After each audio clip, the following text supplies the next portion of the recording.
Étudier un crâne. Il avait été présenté il y a quelques temps, je crois en 2000, je cite de mémoire, à des scientifiques qui avaient dit non, c'est pas le crâne d'Hitler, c'est celui d'une femme. On vous laisse observer ce crâne, mais pas tout à fait. Alors c'est un archéologue, pas un anthropologue, qui est américain, qui avait payé, vraisemblablement soudoyé du monde pour y avoir accès.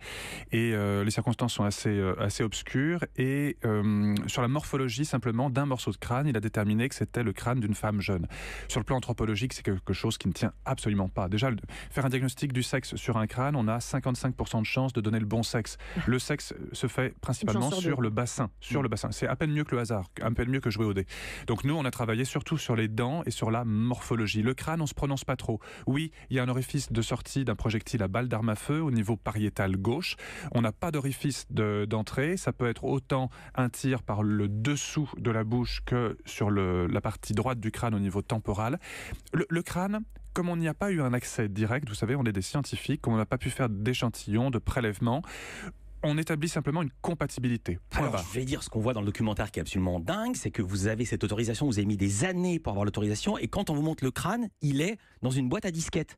Non mais vraiment, je vous jure, la boîte à disquettes années 90, vous n'avez pas le droit de l'ouvrir, donc vous ne pouvez pas voir l'intérieur du crâne. Et ensuite, quand il le remporte, il y a, pardon de sourire, il y a un monsieur et une dame qui sont là, qui gardent les archives. C'est dans une boîte en carton, dont le carton c'est filoche, et sur un vieux caddie de supermarché. Et on se dit, c'est pas possible. Si c'est le crâne d'Hitler, au moins un peu d'attention. Mais je pense que justement, ils mettent un point d'honneur à ne pas lui donner d'attention, parce que c'est une personne qui est particulièrement détestée. Et puis, sincèrement, pour avoir vu les archives dites secrètes du FSB et du SMERSH, les conditions de conservation sont exactement celles-ci. Vous mettez des petits fragments dans des boîtes à cigares, vous mettez dans des boîtes à chaussures ou autre chose.